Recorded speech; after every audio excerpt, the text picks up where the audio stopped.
So it says that the sea asks Allah every day, can I move over? Can I move over? And Allah always says no.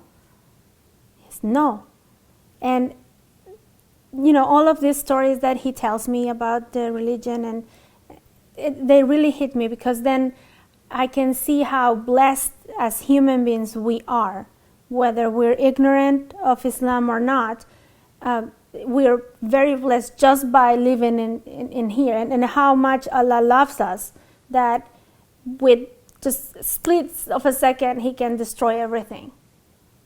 But like I said, he loves us so much that, like, my view for everything has changed. Sun, the sunset, the sundown, the water we drink, the floor we step in, the way life grows, everything changed. And that's why when I moved to the US, I decided to continue into the medical field. So I went into nursing school. And the way I treat patients, it has to do with the way I'm a Muslim. Because if I don't treat that patient good, or I leave him in a bad situation, or I don't give the right medication, then that is a bad deed for me. The person might not know anything, but for me, it's written in my book of deeds, right? If I know that I did something wrong and I don't fix it, that's gonna be count on my book of deeds. So that did change when I became Muslim. I think many Muslim countries and many Muslims in the US are afraid of saying who they are, what they are, and who they worship. And I think that's the problem, because when you're afraid, then you cannot stand out. I stand out. I go to, like I told you, I was a medical school, nursing school, and I went to nursing school with my hijab, with my long sleeve and my scrubs. I went into a hospital where there's no Muslims. It's like more like a country hospital. So there's no Muslims in my class. I'm the only Muslim. And it was very easy for me just to take off my hijab and just go to school and just be as everybody else. But for me, this is dawah. Just the fact of wearing my hijab is dawah. I remember the first day I came to the school, the people that were training us for the computers and everything brought pizza for everybody. They brought cheese pizza and pepperoni pizza. So everybody ate. I went to get a piece of pizza, and the cheese pizza was gone. So I'm like, okay, well, I got something to eat. I didn't make a fuss, because that's something I don't like to do. I don't like to, like, oh, why you didn't give me this, like, why you didn't save anything. Oh, and so one of the instructors saw me, and he said, Lucy, you're not gonna have a pizza? I'm like, I don't eat the pepperoni because it's pork, and the cheese pizza is finished. So she stand in front of the class and asked, does anybody has an extra cheese pizza? Because she is not eating pork and she didn't get to have one. So one of the guys gave me a piece of pizza that was cheese. And then everybody started, later on through the school, they started asking me, why you don't eat pork, why? So this is dawah. And I think that when people know about Islam and break the mold that they have in their head about a women being illiterate, Muslim being, not smart people, then, then it starts changing. And another problem that there's in Islamic world and the Muslim community is that even converts and born Muslims, sometimes they think that what they're doing is the correct way. So they're very easy, or I will say we are very easy to be judged. You're not praying like that. Oh, sister, you cannot wear jeans in the masjid. Sister, your hijab is wrong. when you start judging, then you divide. And I think that's what's happening in the Middle East. An example, Iran and Iraq. They're both Muslim countries, but they point fingers to each other to what they're doing wrong, and that divides. Sunnis and Shias, they both worship Allah. They might follow somebody else, but they point fingers to each other of what they're doing wrong, instead of uniting and work towards a better image of the Muslim and Islam.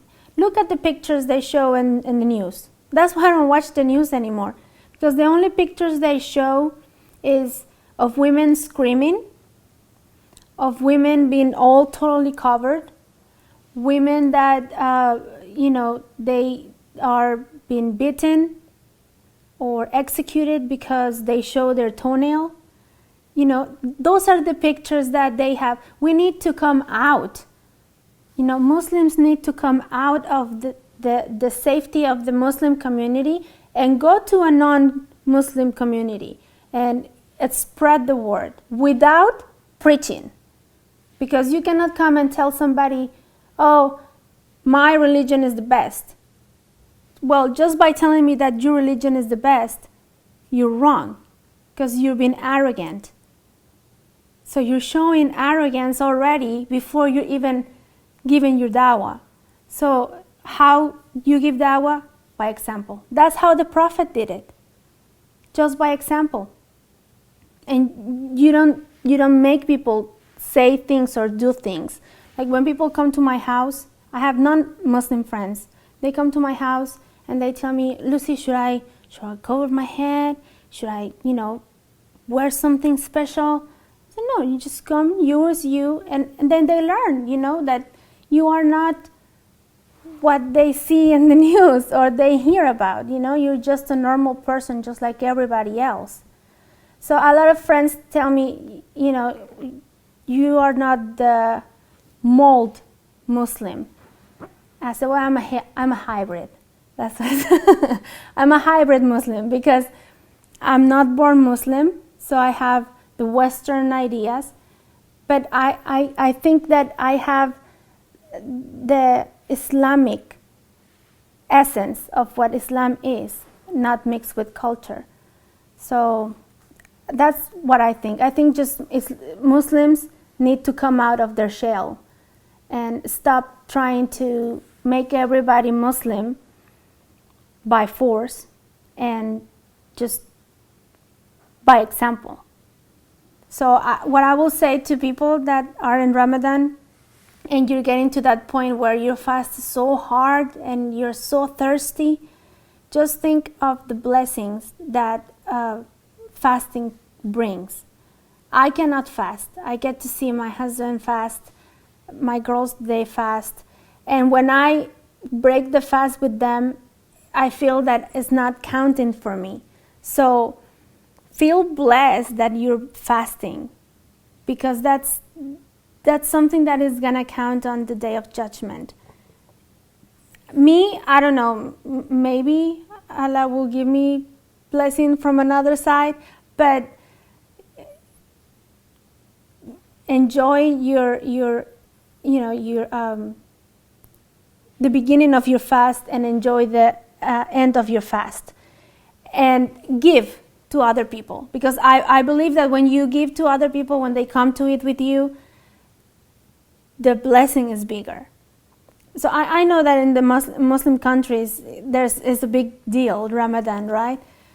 But also not excess is too good. So moderate and then just enjoy Ramadan. It's the best time of the year, and I wish me living in America, I wish we could have the same way of parties that,